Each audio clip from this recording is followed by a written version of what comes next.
Muy bienvenidos a Enfoque Trascendente, el podcast de la Fundación Voces Católicas para hablar sobre la actualidad desde un enfoque abierto a la fe.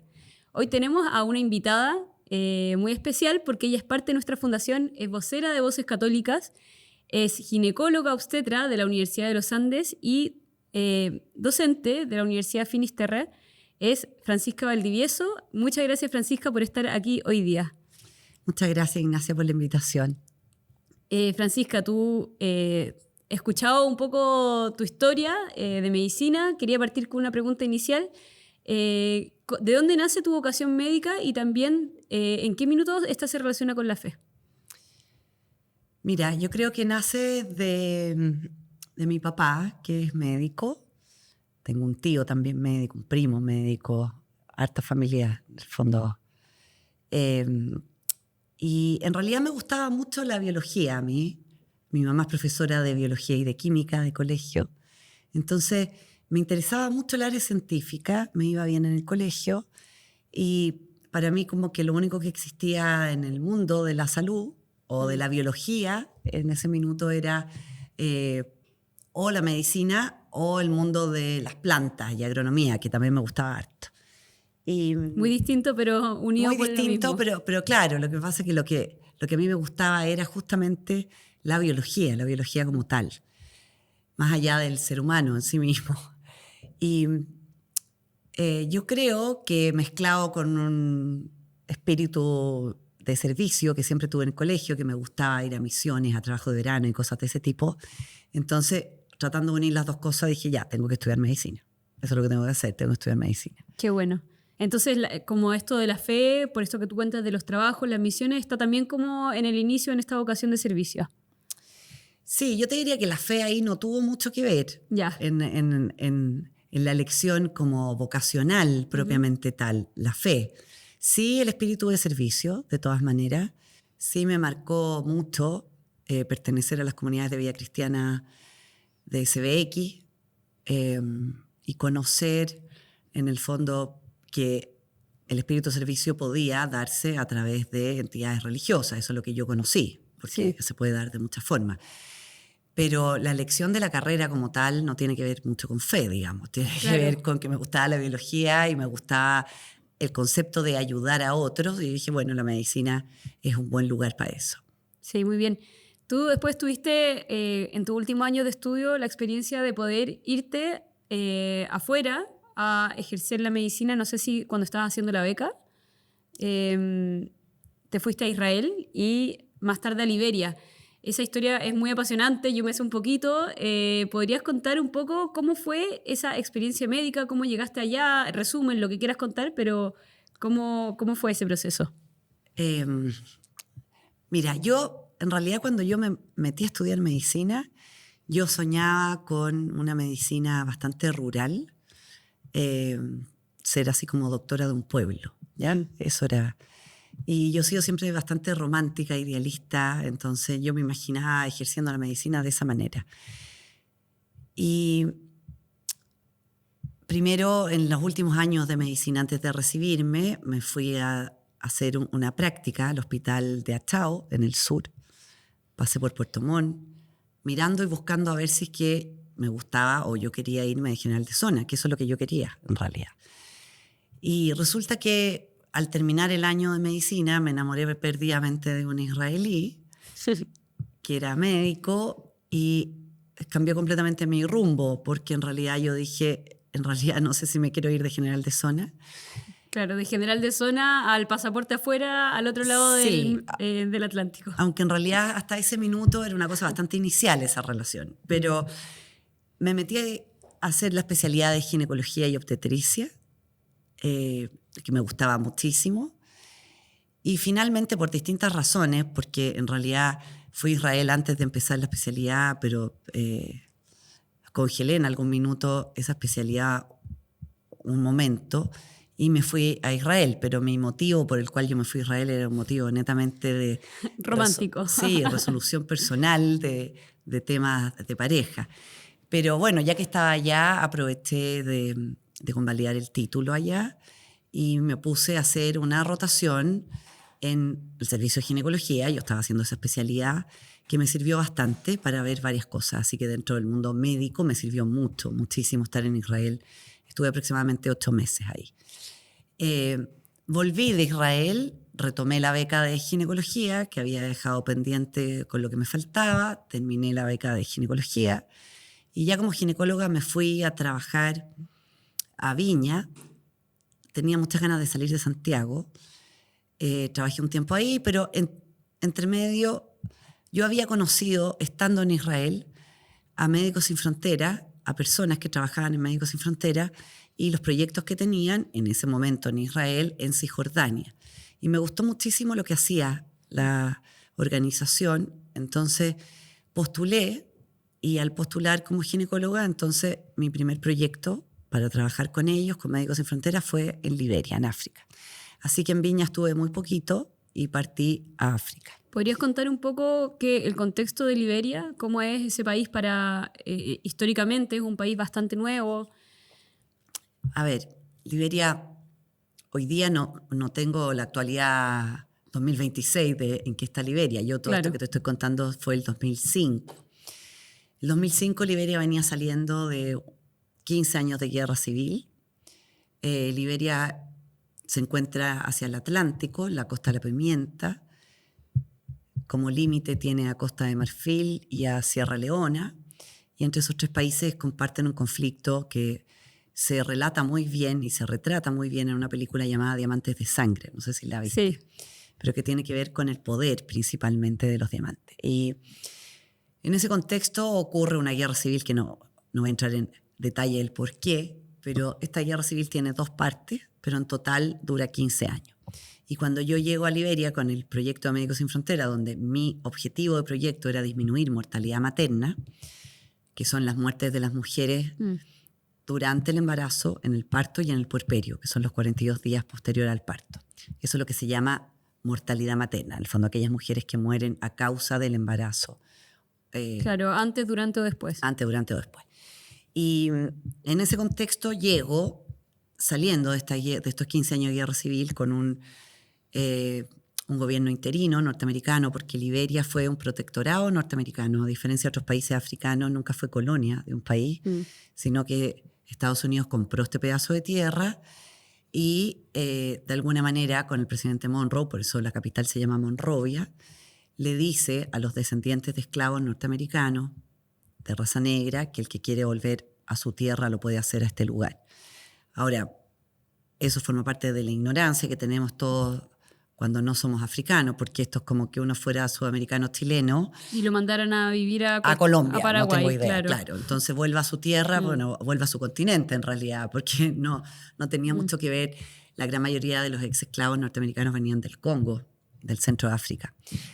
Y llega esta población a vivir a Liberia y se generan distintos conflictos, pero el principal es que llega una población alfabetizada, con un idioma distinto, que es el inglés, y somete de alguna manera a las tribus o a las otras grupos tribales que existían ahí, que son varios, y forman como una clase alta en Liberia, digamos, los que leen, los que escriben, los que hablan inglés, que corresponde aproximadamente a un 5% de la población.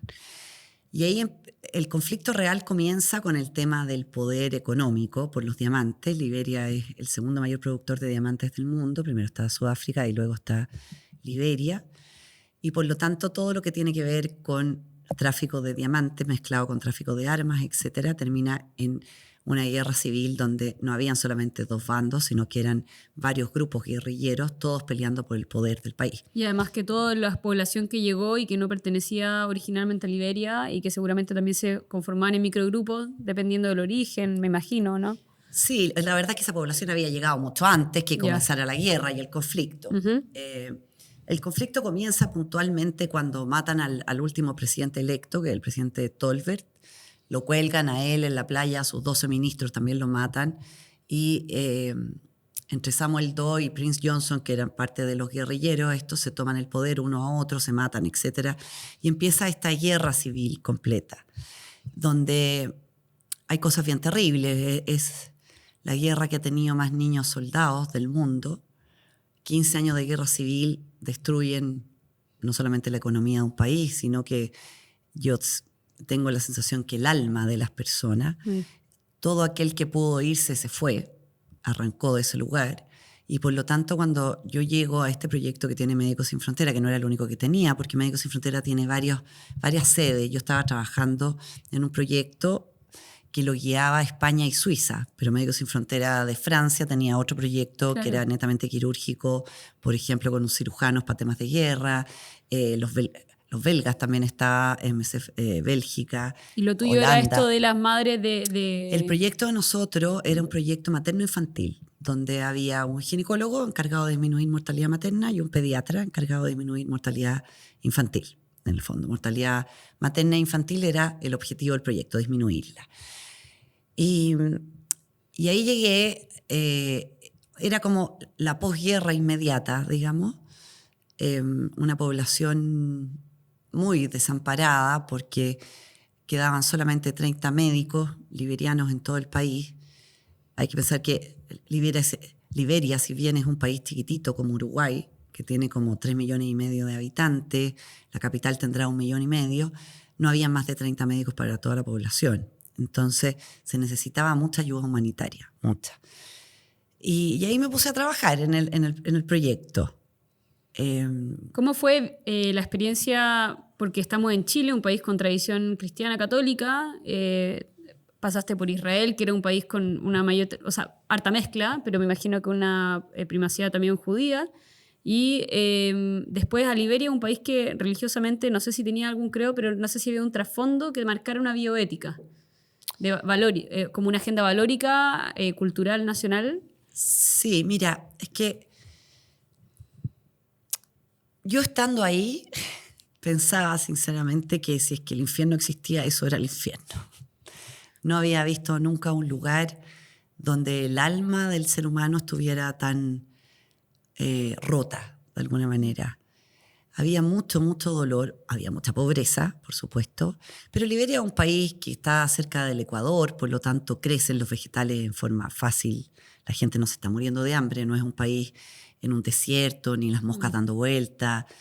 Claro, hay mosquitos de todos los tipos, pero en el fondo lo que quiero tratar de transmitir es que es un lugar donde tiene mar, además porque da hacia el Atlántico, donde la gente puede pescar. De hambre no se muere la gente. Claro, territorialmente no parece hostil. No, territorialmente húmedo, es como estar en una playa del Caribe. Ya. Mucho calor, claro. Cuando no hay aire acondicionado porque no hay luz eléctrica en todo el país, se hace un poquito más hostil trabajar así.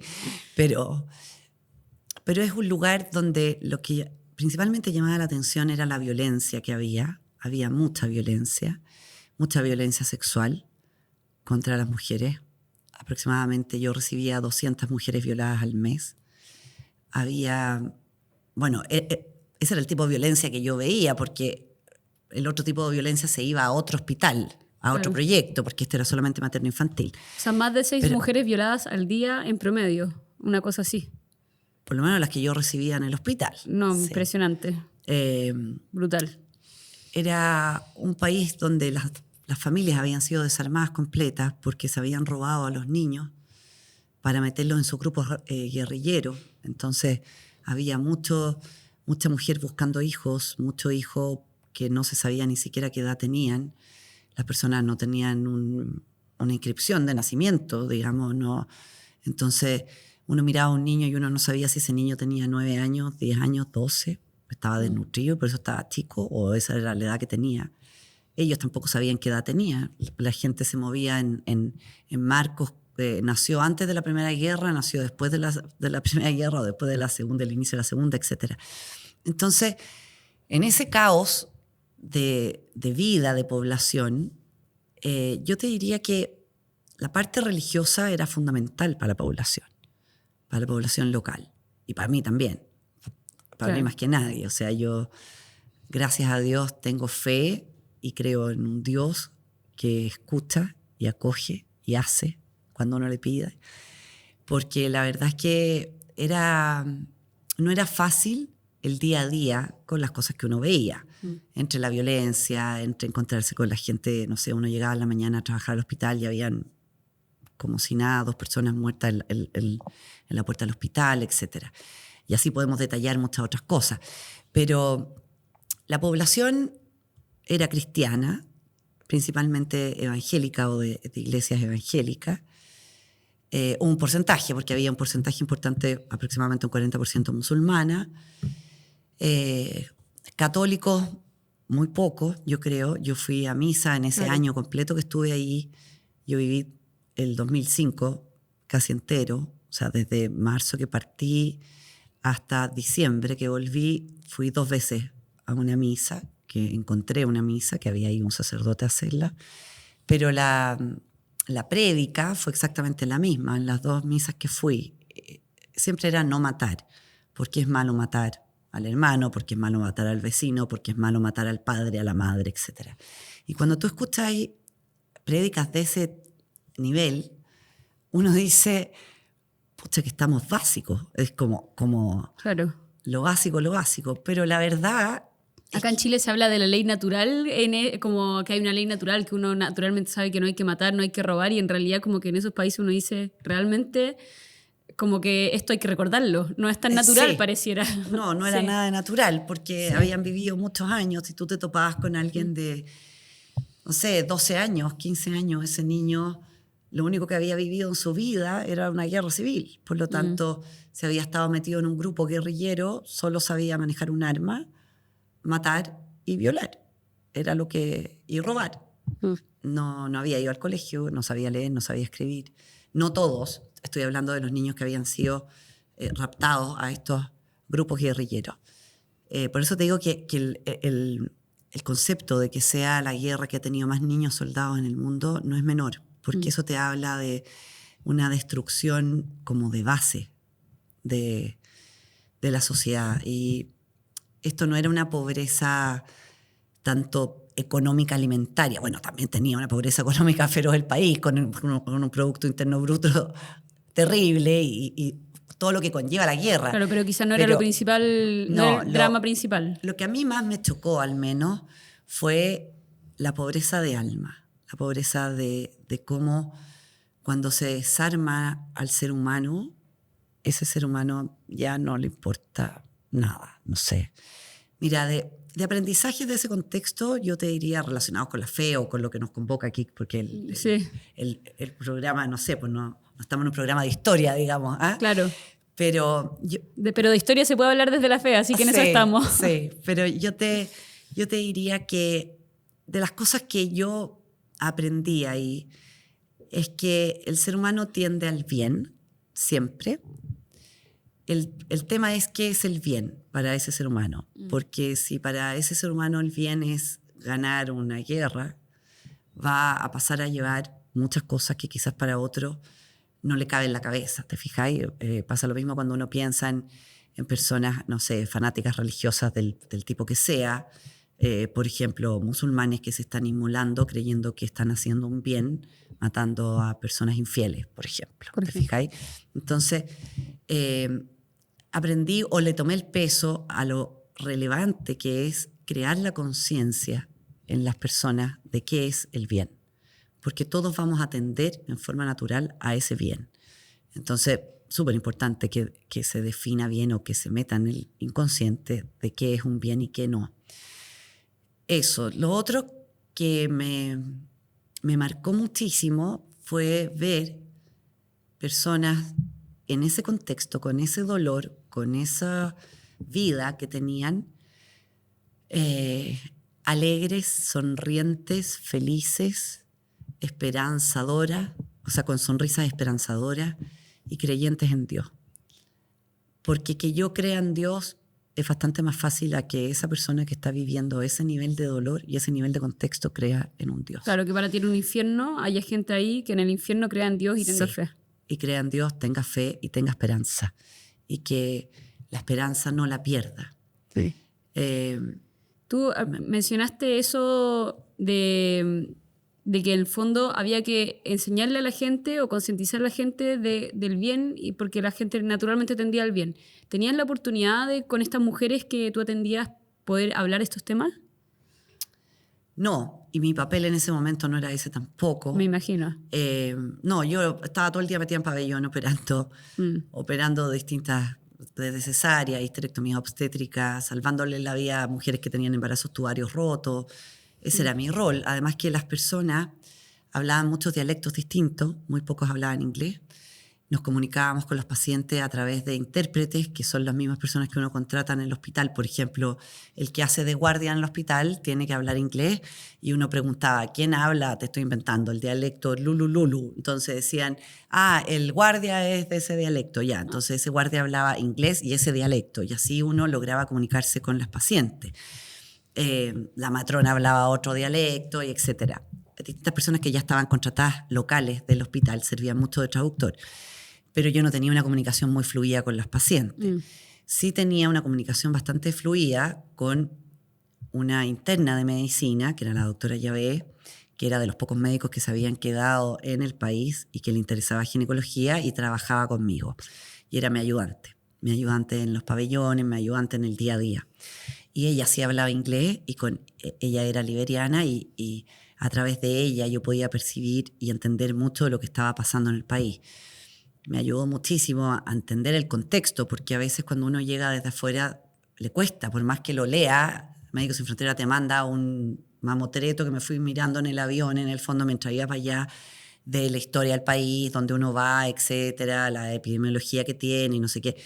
Pero es muy distinto cuando te lo cuenta alguien local. Claro. Y ella sería una de las personas que yo admiro, de que no solo se haya quedado ahí, sino que además anduviera sonriente, siempre andaba sonriente y con ganas de aprender y esperanzadora, así como todas las matronas que conocí que trabajaron ahí conmigo, en el fondo, porque de verdad que es difícil ver a Dios en ese lugar.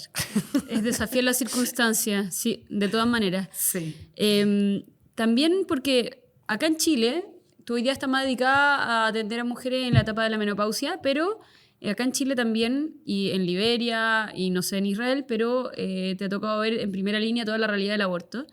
Y más allá de explicar, la Iglesia ha tenido muchos esfuerzos por explicar las razones bioéticas de por qué se pone el aborto, pero preguntarte a ti, como prevención a esto, ¿qué ves tú que son los grandes motivos, ya sea por temor o por dolor, de una mujer que tiene un embarazo vulnerable? Para querer abortar o para estar en esta situación de vulnerabilidad. Mira, yo en el tema del aborto he visto de todo y en varios lugares y he hecho un recorrido personal bastante como interesante con respecto a lo que es el aborto provocado. Me parece a mí que es interesante, porque no es que exista una especialidad dentro de la ginecología que se llame yo me especializo en aborto provocado. Además que si uno dice eso, la gente se imagina que uno hace los abortos. Claro. Y yo al contrario, soy una convencidísima y mientras más he visto, más convencida estoy del daño feroz que hace el aborto, no solamente para ese niño y esa guagua que es obvio que la matan, sino que el daño que le hace a la mujer, el daño que le hace a las parejas de esas mujeres, el daño que le hace a las abuelas de esas mujeres, el daño que le hace a la sociedad. No le veo ningún beneficio y por más que he tratado de vérselo, porque he trabajado en muchos contextos y en muchos lugares donde hay gente que está a favor del aborto, no me logro convencer de que haya ningún beneficio por ninguna parte. Ahora, cuando yo te decía esto de la prédica tan básica de no matar en un contexto de guerra, a mí me parece que el día de hoy nos vendría regio esa misma prédica acá. Claro, podría ser. Sí, porque la verdad es que finalmente lo que hay de base ahí, o lo que hay que cuestionarse y hay que trabajar, creo yo, es en la dignidad del ser humano. Sí. En cuestionarse quiénes son dignos, si todos somos igualmente dignos o no, por qué algunos serían más dignos que otros para poder vivir. Y yo soy de la idea que todo ser vivo de la especie humana es igualmente digno, independiente de la forma que tenga, independiente de el hijo que sea, la persona que sea, hijo de quien sea, si es hijo de violador o hijo de un médico, es igualmente digno, independiente de que pueda expresar más o menos facultades que tiene el ser humano, por ejemplo, si puede caminar, si puede comer, si puede hablar. Para mí son todos igualmente dignos por el solo hecho de pertenecer a la especie humana, y eso uno le llama dignidad ontológica, que viene como implícita, por el solo hecho de existir como especie. Entonces, si yo me encuentro con una mórula, que es un conjunto de células, de 8 células, recién fecundado, para mí ese es un ser vivo de la especie humana, igualmente digno, como otro que podría ser tú aquí sentada.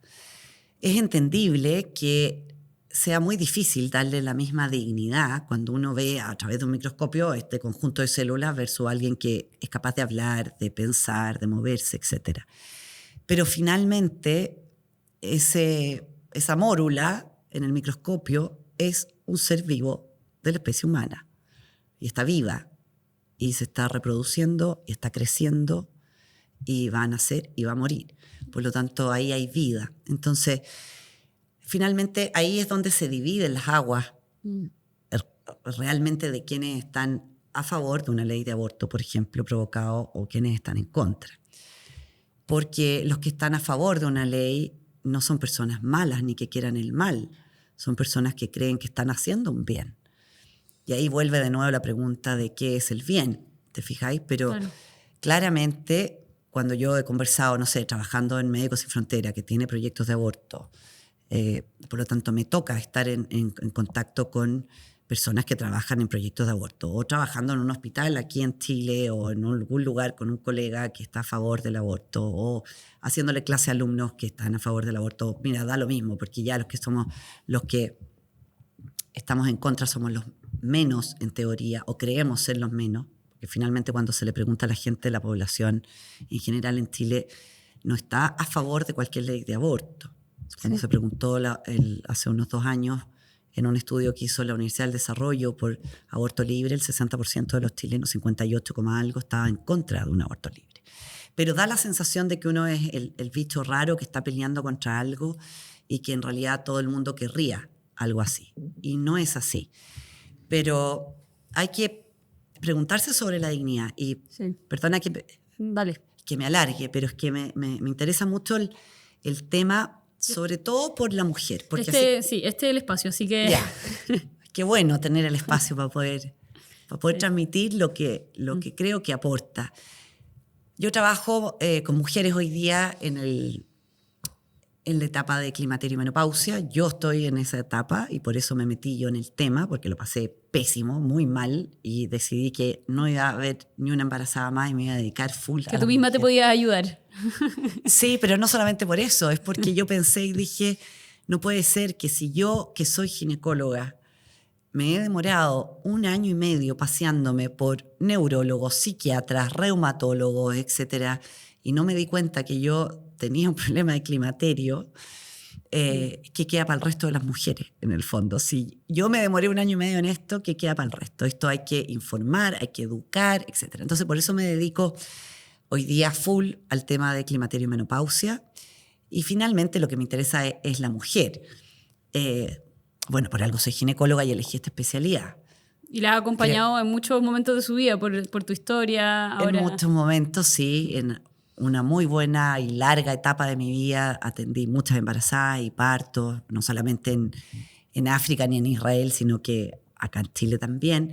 Pero hoy día estoy full dedicada a esto. Pero sí me interesa la salud de la mujer como tal.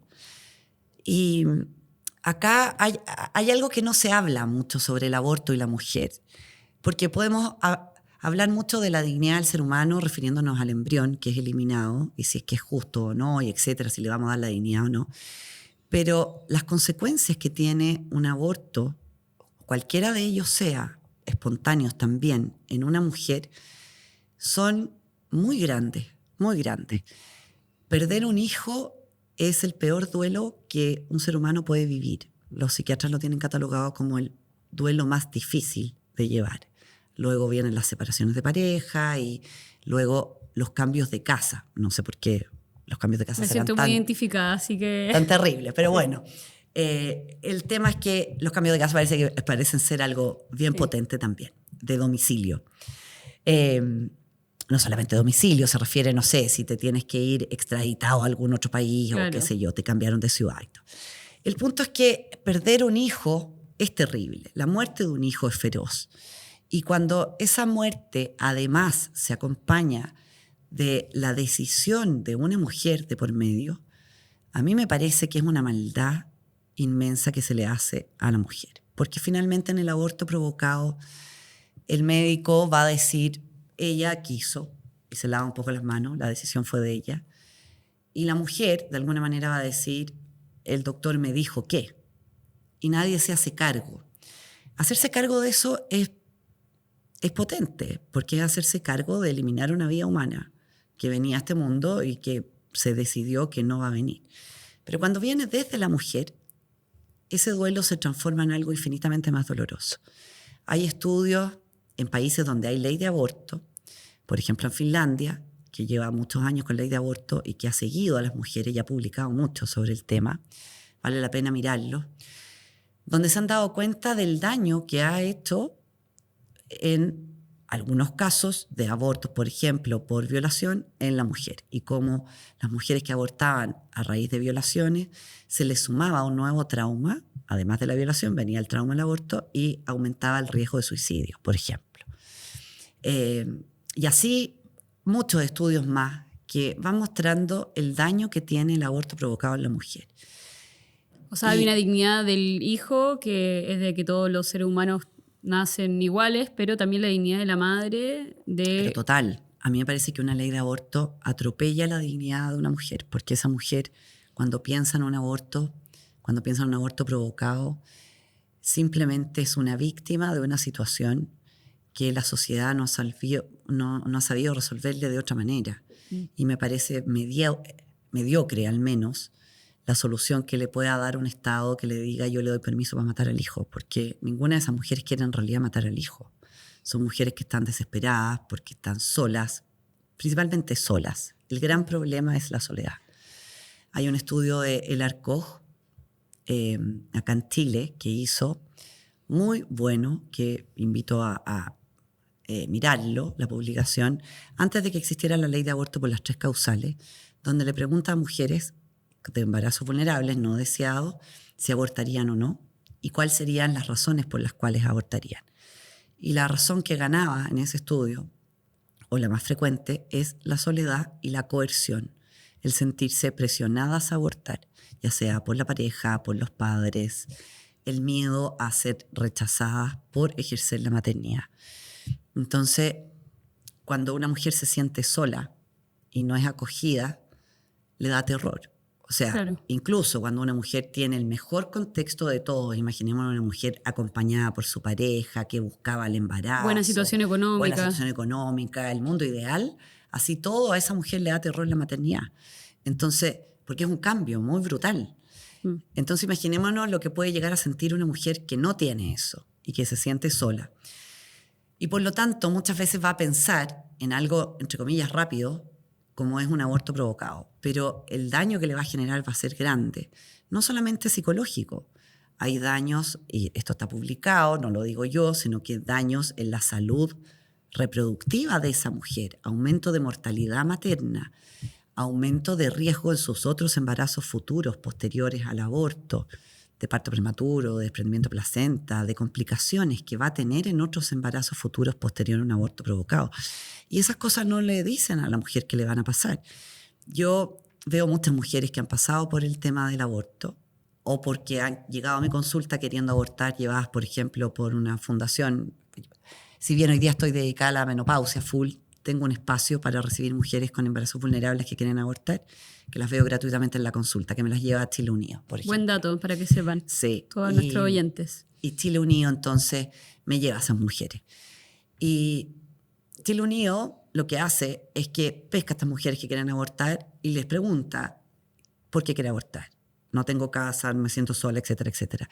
Y le va solucionando los problemas. Y en la medida que le va solucionando los temas, el 80% de esas mujeres que inicialmente querían solamente abortar ya no quieren abortar porque le solucionaron el problema. Entonces veo esas mujeres, veo también mujeres que han pasado por el drama del aborto, que ya han abortado de forma provocada. Veo varias en mi consulta. Y ellas me dicen muchas veces: doctora, cuando a usted le llega una paciente que quiere abortar, déle mi teléfono. Yo le voy a contar todo lo que le va a pasar después. Que nadie le dice lo que le va a pasar después de ejercer su derecho de aborto. Todo el duelo que viene. Todo el duelo, sí, es un duelo muy grande, muy grande. Y también he tenido pacientes en mi consulta que me han dicho, por ejemplo, que han tenido un embarazo con un niño malformado, que es inviable, que va a nacer y va a morir, que en realidad ese argumento también es bastante,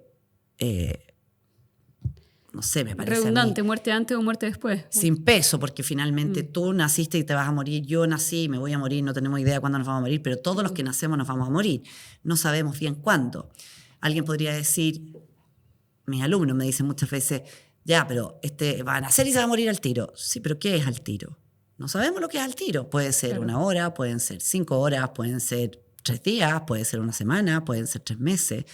Entonces, ¿por qué lo tenemos que matar antes de que en realidad muera cuando tenga que morir? Y he tenido pacientes que en casos así, con niños malformados, que saben que están enfermos y por lo tanto van a nacer y van a fallecer, me han dicho, tristemente, doctora, a mí me encantaría tener a mi hijo en los brazos, darle un beso y enterrarlo, pero no tengo plata. No tengo plata para comprar un cajón y enterrarlo. Y si yo me acojo a la ley de aborto, me sale gratis. Entonces, situaciones de ese tipo son las que, de alguna manera, Chile Unido y otras fundaciones van acogiendo para que las personas no pasen por el drama de un aborto provocado. Una mujer que se acoge a la segunda causal es feroz. Ella decide el día y la hora en que se va a morir su hijo. Le dicen, ya, muy bien, tenemos disponible el martes a tal hora, el miércoles a tal hora. Y hacerla pasar por esa responsabilidad, por esa decisión, genera mucho daño. Ya es suficiente con que se le vaya a morir el hijo porque viene enfermo. Sí. ¿Por qué tiene que ella decidir además cuándo se va a morir? Y asumir la responsabilidad. Asumir la responsabilidad. A mí de verdad me parece una maldad. O sea, yo encuentro que cada vez que yo veo y he visto, porque en Israel fue la primera vez que yo me topé con esto, porque si bien yo estaba haciendo una pasantía de fertilidad que no tenía nada que ver con obstetricia propiamente tal, compartía los mismos pabellones, los pabellones que usábamos para infertilidad, donde, no sé, la paciente entraba a aspirarse folículos y óvulos para ser fecundados después, con los pabellones de las mujeres que entraban a hacerse abortos provocados. Entonces, me tocaba estar en contacto con las mujeres que entraban a pabellón. Yo nunca vi a una mujer entrar feliz a ese pabellón. Nunca la vi ni entrar feliz, ni estar aliviada porque se iba a hacer el aborto, y nunca la vi salir feliz ni aliviada después de su aborto. Y me tocó varias veces conversar con mujeres mientras esperaban o en recuperación sobre el por qué habían abortado. Y cuando yo les preguntaba por qué viene a abortar, me decían cosas como, no tengo opción, el doctor me dijo que era lo que tenía que hacer, me dijo que yo era muy egoísta si yo tenía este hijo enfermo porque los impuestos de todos tenían que mantener un hijo enfermo. O incluso cosas que me parecieron brutales, como una mujer que una vez me entregó como una arcilla y me dijo, usted va a estar en el pabellón, por favor, cuando salga mi hijo le puede poner las patitas, que me quiero llevar de recuerdo. Entonces, cuando tú escuchas ese tipo de cosas, uno lo primero que se pregunta es, bueno, pero ¿por qué esta mujer quiere abortar? Esta mujer Claro. sí le está dando dignidad a su hijo, se quiere llevar un recuerdo, imagínate. Entonces, yo soy una convencida que el culpable del aborto provocado, no solamente en Chile, en el mundo entero, somos los médicos. Los médicos somos los culpables de que las mujeres aborten. Porque nos guste o no reconocerlo, finalmente cuando llega un paciente vulnerable a la consulta que pide ayuda, lo que uno le vaya a decir como médico pesa muchísimo. Muchísimo. Y esto no solamente en una mujer embarazada vulnerable, en cualquier persona. Si yo tengo un cáncer y estoy desesperada por tratarme el cáncer, si el doctor me dice que me ponga de cabeza todos los días, me voy a poner de cabeza todos los días. Claro. Entonces, especialmente cuando tengo miedo. pero por supuesto, entonces el paciente es un ser humano vulnerable. Mira, es de los pocos momentos en que da lo mismo qué estatus social tengas, qué nivel económico tengas. Cuando estás enfermo, estás expuesto a la realidad más humana que puede tener alguien, porque aparece una vulnerabilidad que uno no maneja y que no controla. Puedes ser el jefe, el presidente, el más millonario del mundo, pero cuando estás enfermo estás vulnerable igual. Sí. Igual. Claro, si alguien además tiene un problema económico está más vulnerable, sobre todo si es que el acceso a las políticas de salud no son las mismas para todos, que eso Sí. ya es otro tema que hay que mejorar sí o sí en Chile. Entonces, al final, como para no desviarme por tantos lados, pero la mujer que pasa por el aborto es una víctima. Una víctima necesita muchísima compañía, sanación. Yo creo que hay que trabajar en ofrecerle a esas mujeres alternativas dignas, realmente dignas, y no solamente desde una fundación. El Estado de Chile debiera exponer, sugerir, ofrecer alternativas realmente dignas al aborto provocado, porque de verdad es muy raro que una mujer quiera abortar en sí misma. Y con respecto a los embriones y niños, ahora que me estaba acordando de Israel, una de las razones por las cuales yo finalmente, aunque me fui a hacer una pasantía de fertilidad, no terminé dedicándome al tema de la fertilidad, fue porque me empezó a generar mucho ruido esto de no sé, yo miraba, todos los días había que descongelar embriones que estaban congelados, que ya habían cumplido 10 años, y yo los miraba en algunos momentos en el microscopio y me preguntaba, ¿aquí hay un ser humano o no hay un ser humano? Y una pregunta genuina, digamos. Claro, y en el minuto que decidí, sí, aquí hay un ser vivo de la especie humana y que está muriendo en este minuto, descongelándose y no implantándose en ninguna parte, es al menos para cuestionarse lo que se está haciendo. Si uno pescara el número de embriones que se tiran a la basura, que se descongelan, yo creo que es el mayor genocidio que ha existido, si uno lo ve desde ese punto de vista. Francisca, esta realmente ha sido una prédica de no matar. Como tú decías, la prédica de Liberia, que al principio cuando la mencionaste parecía algo tan básico, yo creo que realmente esta ha sido una prédica chilena de no matar, o sea, más allá de lo que significa predicar ni dar cátedra, pero realmente... No me siento en absoluto predicándole a nadie.